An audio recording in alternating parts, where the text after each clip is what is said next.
Hi! Hello! నమస్తే. ఈరోజు నేను రెస్టారెంట్ స్టైల్‌లో మనం ప్రాన్ కర్రీని ఎలా చేయాలో చూపించబోతున్నాను. క్రీమ్, బటర్ ఇలాంటివేవి వాడకుండానే మంచి టేస్టీగా ఉండే రెస్టారెంట్ స్టైల్ ప్రాన్ కర్రీని ఎలా చేయాలో చూసేద్దాం రండి. ఈ కర్రీ రైస్‌లోకే కాదు, రోటీస్‌కి, నాన్‌లోకి, పరోటాస్‌కి సైడ్ డిష్‌గా కూడా ఇది పనిచేస్తుంది.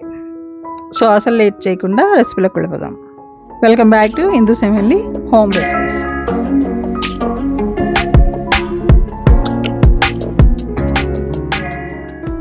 నేనిక్కడ కొంచెం పెద్ద సైజు ప్రాన్ అయితే తీసుకున్నాను. రెడ్ కలర్‌లో ఉంటాయి కదా! ఇవైతే టేస్టీగా ఉంటాయన్నమాట. సో, ఇవి తీసుకొని దగ్గరుండి ఒలిపించేసామనమాట. ఒలిపించేసి ఇంటికి తీసుకొచ్చి దాని వీపు పైన ఉండేటటువంటి నల్లని చారు ఉంటుంది కదా! అది కూడా నేను తీసేసాను. తీసేసి నీట్‌గా క్లీన్ చేసేసి 2, 3 సార్లు కడిగి నీట్‌గా పక్కన పెట్టుకోవాలి.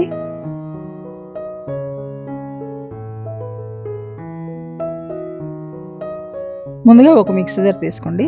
నేను 10 నిమిషాల ముందే కాశ్మీరీ చిల్లీ, ఎండుమిర్చి నేను నానబెట్టాననమాట. 10 నిమిషాల ముందే నీళ్లు వేసి నానబెట్టుకుని పక్కన ఉంచాను. అది నేను మిక్సీ జార్‌లో వేసి మెత్తని పేస్ట్ చేస్తున్నాను. మనం అందులో ఉండే వాటరే కొంచెం వేసేసి మెత్తని పేస్ట్ చేసుకోండి. చూడండి, ఇలా మెత్తని పేస్ట్ అయిన తర్వాత పక్కకి తీసేద్దాం ఒక గిన్నెలోకి. అదే మిక్సీ జార్‌లో ఒక పెద్ద ఉల్లిపాయ, 2 పచ్చిమిర్చి, ఒక టొమాటో ముక్కలుగా కట్ చేసుకొని వేసుకొని పేస్ట్‌లా చేసుకోవాలి. చూడండి, ఇలా పేస్ట్ అయిన తర్వాత ఇది కూడా పక్కన పెట్టేద్దాము. చూడండి, ఇలా మెత్తగా అవ్వాలి.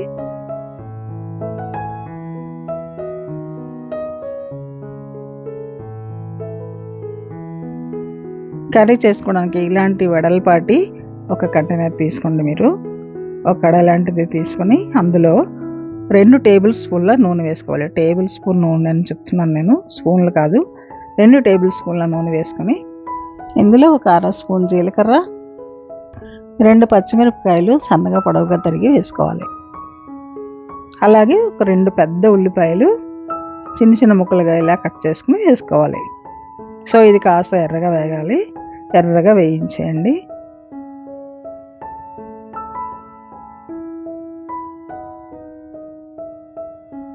ఇందులో కొంచెం కరివేపాకు కూడా వేసి ఇలా ఎర్రగా వేయించేసిన తర్వాత ఇప్పుడు ప్రాన్ మనం ఆల్రెడీ క్లీన్ చేసి ఉంచాం కదా! ఆ ప్రాన్ ఇందులో వేసేసి కాస్త వేయించాలి. అంటే పచ్చివాసన పోయేంత వరకు కొంచెం వేయించుకోవాలి.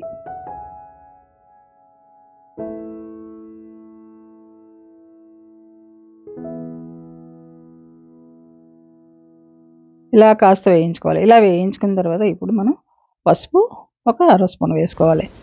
హాఫ్ స్పూన్ పసుపు వేసుకొని రుచికి సరిపడా సాల్ట్ వేసుకొని ఒక్కసారి కలపాలి.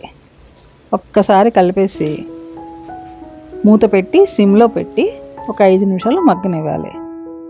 సిమ్లో పెట్టాలండి, ఖచ్చితంగా సిమ్లో పెట్టి మగ్గించుకోవాలి.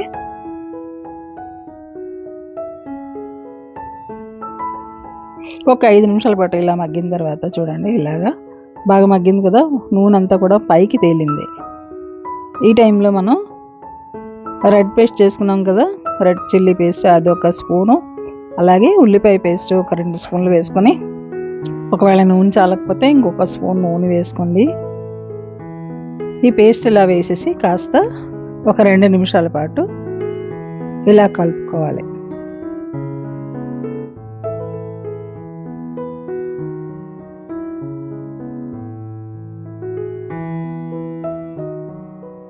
ఇది కాస్త ఇలా వేగింది కదా, ఈ పేస్టులు 2 కూడా ఇలా వేగింది.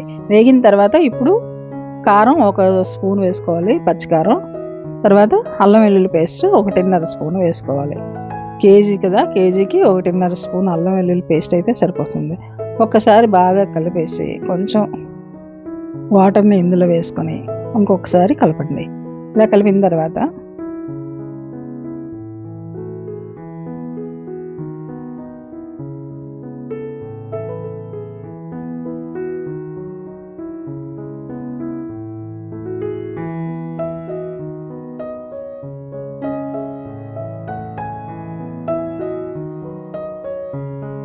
ధనియాల పొడి అర స్పూను, గరం మసాలా ఒక స్పూను, జీలకర్ర పొడి ఒక పావు స్పూను వేసుకోండి. ఇవన్నీ వేసేసిన తర్వాత మూత పెట్టి 3 నిమిషాల పాటు సిమ్లో ఉడికించుకోవాలి. ప్రాన్కి ఏంటంటే ఎక్కువసేపు ఉడికించకూడదు, రబ్బర్లా సాగుతుందనమాట. టోటల్గా ఒక 10 నిమిషాలు ఉడికిస్తే సరిపోతుంది. అంతేనండి, టేస్టీ ప్రాన్ కర్రీ అయితే రెడీ అయిపోయింది. ఈ ప్రాన్ కర్రీ మనకి రైస్లో కలుపుకోవడానికి చాలా చాలా బాగుంటుంది.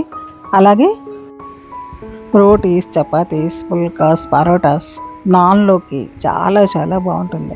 రెస్టారెంట్ స్టైల్లో మంచి టేస్టీగా ఉండే మంచి రెసిపీ చూసాం కదా. ఇంకెందుకు ఆలస్యం, వెంటనే ప్రిపేర్ చేసేయండి. సో చూసారు కదా, ఈ డిష్ మీకు నచ్చితే ఒక లైక్ చేయడం మర్చిపోవద్దు. సబ్స్క్రైబ్ చేయని వాళ్ళు ఎవరైనా ఉంటే సబ్స్క్రైబ్ చేసుకోండి. మరిన్ని వీడియోస్ కోసం చూస్తూనే ఉండండి హిందూస్ హెవెన్లీ హోమ్ రెసిపీస్.